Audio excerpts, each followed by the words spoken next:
ஆண்டவரும் அருமை இரட்சகருமான இயேசு கிறிஸ்துவின் நாமத்தினாலே உங்கள் யாவருக்கும் எங்களுடைய அன்பின் வாழ்த்துக்கள். இதனால் காலை வேளையிலே மத்திய 5ஆம் அதிகாரத்திலிருந்து நம்ம தியானித்து கொண்டிருக்கிறோம்.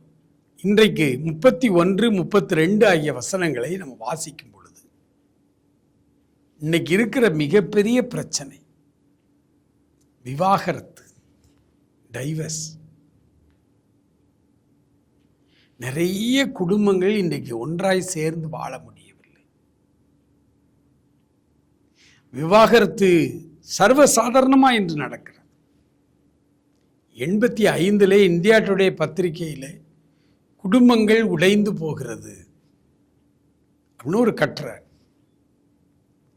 அதில் ரொம்ப என்னுடைய கவனத்தை ஈர்த்த வார்த்தை, கிறிஸ்தவ குடும்பங்களும் இதில் விதிவிலக்கில்லை அப்படின்னு அந்த வக்கீல் எழுதியிருந்தாங்க. அப்படிதான் எனக்கு ஆச்சரியமா இருந்தது. குடும்பங்கள் உடைந்து போகிறதுன்னு கட்டுரை எழுதுறீங்க ஒரு செக்குலர் பத்திரிகையில், அதுல ஏன் இப்படி ஒரு வார்த்தையை போடுறீங்க?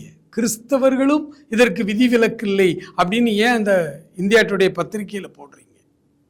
அப்போ விவாகரத்திற்கும் கிறிஸ்தவத்திற்கும் ஒரு நெருங்கிய ஒரு தொடர்பு. அதாவது மற்ற குடும்பங்கள் உடைஞ்சு போகலாம், கிறிஸ்தவ குடும்பங்கள் உடையலாமா? அந்த நோக்கத்தில் தான் அது எழுதப்பட்டிருக்கு அந்த வார்த்தை. கிறிஸ்தவ குடும்பங்களுடைய விவாகரத்தை குறித்து ஆண்டவருடைய வேதம் என்ன சொல்கிறது? பழைய ஏற்பாட்டு காலத்தில், மோசேயின் காலத்தில் அவர் சொன்னார், மனைவியோடு வாழ முடியலை, கணவரோடு வாழ முடியலை அப்படின்னா, ஒரு கணவன் தன்னுடைய மனைவியோடு வாழ முடியாத ஒரு சூழ்நிலை வரும் பொழுது தள்ளுதற் சீட்டை கொடுக்க கடவுள். ஒருவேளை இன்னைக்கு இந்த தலாக் அப்படின்னு சொல்கிற மாதிரி. ஆனால் இந்த முத்தலாக்ங்கிற அந்த விஷயம் மிக அற்புதமான விஷயம். அது மார்க்கத்துக்கு தேவையான விஷயம். இஸ்லாமிய பெரியவர்கள்ட்ட போய் நான் பல முறை பேசி இருக்கிறேன். முத்தலாக்னா என்ன, அதை குறித்து உச்ச நீதிமன்றத்திலேயே சட்டம் போட்டிருக்காங்களே இந்த ஆட்சியில்னு சொல்லி அந்த டைமில் தீர்ப்பு முடிஞ்சிருச்சு. அதை குறித்து முஸ்லீம் பெரிய பெரிய மத தலைவர்கிட்ட கூட நான் பேசியிருக்கிறேன். அது ஒரு அற்புதமான விஷயம். அது தவறாய் புரிந்து கொள்ளப்பட்டது, அது தவறாய் கையாளப்பட்டிருக்கிறது. அதே போலத்தான் பழைய ஏற்பாட்டு காலத்தில், மோசேயின் காலத்தில் தள்ளுதற் சீட்டை கொடுத்து விடக்கூடாது. இந்த 31வது வசனத்தை உங்களுக்காக நான் வாசிக்கிறேன். தன் மனைவியை தள்ளிவிடுகிற எவனும் தள்ளுதற் சீட்டை அவளுக்கு கொடுக்க கடவன் என்று உரைக்கப்பட்டது. பழைய ஏற்பாட்டில் அப்படி சொல்லப்பட்டது. புதிய ஏற்பாட்டில் ஆண்டவர் சொல்றார், நான் உங்களுக்கு சொல்லுகிறேன், வேசித்தன முகாந்தரத்தினால் ஒழிய தன் மனைவியை தள்ளி விடுகிறவன் அவளை விபச்சாரம் பண்ணுகிறவனாயிருப்பான். அப்படி தள்ளிவிடப்பட்டவளை விவாகம் பண்ணுகிறவனும் விபச்சாரம் செய்கிறவளாய் இருப்பான். ஆண்டவர் சொல்றாரு, கணவன் மனைவி சேர்ந்து வாழ வேண்டும். பிரிந்து வாழ்வது என்பது, விவாகரத்து என்பது கிறிஸ்தவத்தில் கிடையாது. ஆண்டவர் அதை அங்கீகரிக்கவில்லை.